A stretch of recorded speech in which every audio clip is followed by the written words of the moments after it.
À Bourgueil, sur le domaine du Grand Clos, Hervé Ménard, viticulteur, a préféré travailler ses vignes avec son cheval de trait. Droite, droite, ta place. Voilà. Allez, on va marcher. Oh, un petit à droite. Un petit à droite. Donc là, tu viens de faire un aller-retour à peu près, il y a peut-être 200 mètres de long et 200 mètres retour. Ouais. Ça sollicite le cheval, mais aussi le bonhomme. Ouais, alors la première raie de labour, en fait, le cheval se tient sur sa droite le long de la rangée. Deuxième passage, en fait, on a juste 15 cm à enlever. Donc évidemment, on change le réglage de la charrue. Mais par contre, on incline le socle à droite, à gauche. Qu'est-ce qu'elles te servent, ces deux cordes là, autour de ton cou? Les guides, là, en fait, elles ne me servent pas du tout pour l'orienter parce qu'il obéit à la voie. Si j'ai besoin de l'orienter un petit peu à gauche ou un petit peu à droite, j'ai juste besoin de lui dire à droite, à gauche. Quelquefois, quand il est réticent à l'ordre, je cale les guides sur ma joue et puis je donne un petit coup de tête. Ça suffit à donner une petite impulsion dans la bouche du cheval et puis il obéit à l'ordre. Au revoir, un pas. On fait la petite pause qui va bien. C'est bien pour moi, puis c'est bien aussi pour le cheval.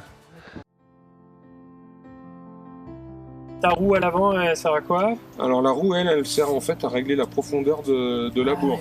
En fait, le principe de la traction animale, c'est d'éviter le tassement du sol, meilleur développement des racines, meilleure absorption de l'eau quand on a de la pluie, et le fait de travailler en petite surface, en fait, c'est justement pour éviter de faire un labour profond et de bousiller le sol, pour laisser les vers de terre et tous les organismes qui sont dans le sol faire leur travail.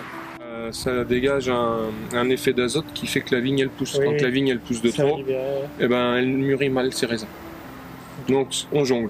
D'une parcelle à l'autre, ce sera totalement différent. Et à terme, ça peut même faire crever les ceps. Donc le fait de laisser l'enherbement au milieu et de ne pas travailler les sols au milieu, ça limite l'érosion qui fait que le calcaire qui est dans le sol, il devient actif et il entraîne la chlorose. En plus, quand on est en traction animale, d'avoir justement le temps de regarder les choses. On n'est pas comme sur un tracteur où on avance et puis terroir. On est au plus près. S'il y a un caillou ou un problème, on arrête le cheval, on se penche, une herbe à arracher, ce qu'on ne peut pas se permettre en matériel. Tu vas voir quand on va arriver dans les 10 derniers mètres là-bas, il va passer le turbo.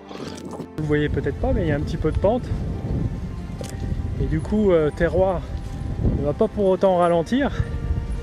Mais il va justement comprendre qu'il y a un effort suffisant à faire, il va même accélérer un petit peu plus le pas. Doucement, doucement. Tu l'as dans la boîte ça? Un petit peu, oui. Ça c'est bien. Une certaine expérience parce qu'au début, là, un truc comme ça, les premières années, je vais retrouver le cheval dans le centre-ville là-bas. On est au bout du rang là. Il est parti avec l'outil, donc il a fini par se décrocher. Il est enfilé, on l'a récupéré dans le centre-ville de Bourgueil.